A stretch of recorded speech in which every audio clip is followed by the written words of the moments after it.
پھر وہ مجھے پھاٹک پر لے آیا، یعنی اس پھاٹک پر جس کا رخ مشرق کی طرف ہے، اور کیا دیکھتا ہوں کہ اسرائیل کے خدا کا جلال مشرق کی طرف سے آیا، اور اس کی آواز سیلاب کے شور کی سی تھی، اور زمین اس کے جلال سے منور ہو گئی۔ اور یہ اس رویا کی نمائش کے مطابق تھا جو میں نے دیکھی تھی، ہاں اس رویا کے مطابق جو میں نے اس وقت دیکھی تھی جب میں شہر کو برباد کرنے آیا تھا۔ اور یہ رویتیں اس رویا کی مانند تھی جو میں نے نہر قبار کے کنارے پر دیکھی تھی۔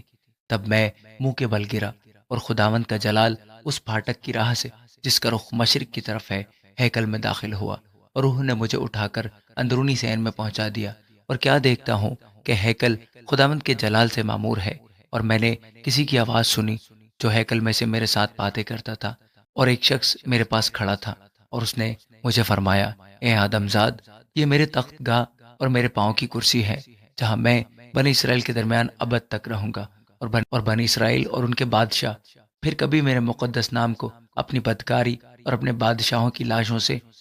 ان کے مرنے پر ناپاک نہ کریں گے، کیونکہ وہ اپنے آستانے میرے آستانوں کے پاس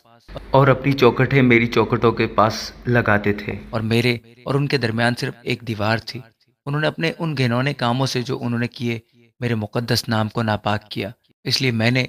اپنے قہر میں ان کو ہلاک کیا۔ بس اب وہ اپنی بدکاری اور اپنے بادشاہوں کی لاشیں مجھ سے دور کر دے، تو میں ابد تک ان کے درمیان رہوں گا۔ اے آدم زاد، تو بنی اسرائیل کو یہ گھر دکھا، تاکہ وہ اپنی بد کرداری سے شرمندہ ہو جائیں اور اس نمونہ کو ناپیں، اور اگر وہ اپنے سب کاموں سے پشیمان ہو تو اس گھر کا نقشہ اور اس کی ترتیب اور اس کے مخارج و مداخل اور اس کی تمام شکل اور اس کے کل احکام اور اس کی پوری وضع اور تمام قوانین ان کو دکھا، اور ان کی آنکھوں کے سامنے اس کو لکھ، تاکہ وہ اس کا کل نقشہ اور اس کے تمام احکام کو مان کر ان پر عمل کریں۔ اس گھر کا قانون یہ ہے کہ اس کی تمام سرحدیں پہاڑ کی چوٹی پر اور اس کے گردا گرد نہایت مقدس ہوں گی۔ دیکھ، یہی اس گھر کا قانون ہے۔ اور ہاتھ کے ناپ سے مذبح کے یہ ناپ ہیں، اور اس ہاتھ کی لمبائی 1 ہاتھ 4 انگل ہے، پایا 1 ہاتھ کا ہوگا اور چوڑائی 1 ہاتھ، اور اس کے گردا گرد بالش پر چوڑا حاشیہ، اور مذبح کا پایا یہی ہے۔ اور زمین پر کے اس پایا سے لے کر زمین کی کرسی تک 2 ہاتھ، اور اس کی چوڑائی 1 ہاتھ، اور چھوٹی کرسی سے بڑی کرسی تک 4 ہاتھ، اور چوڑائی 1 ہاتھ،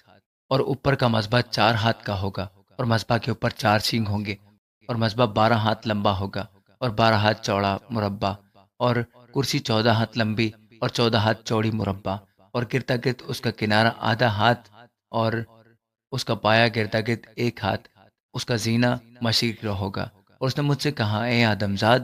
خداوند خدا یوں فرماتا ہے کہ مذبح کے یہ احکام اس روز جاری ہوں گے جب وہ اسے بنائیں گے، تاکہ اس پر سوگندی قربانی چڑھائیں اور اس پر لہو چھڑکے۔ اور تو لاوی کاہنوں کو جو صدوق کی نسل سے ہیں،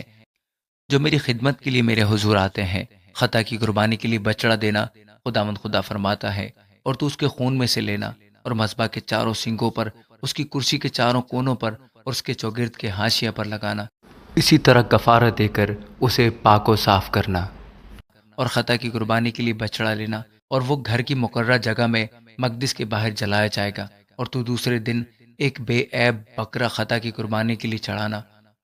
اور وہ مذبح کو کفارہ دے کر اسی طرح پاک کریں گے جس طرح بچڑے سے پاک کیا تھا۔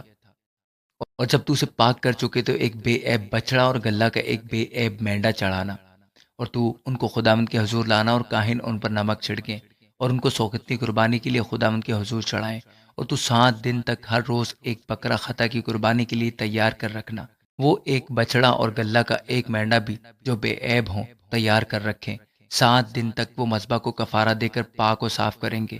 اور اس کو مخصوص کریں گے۔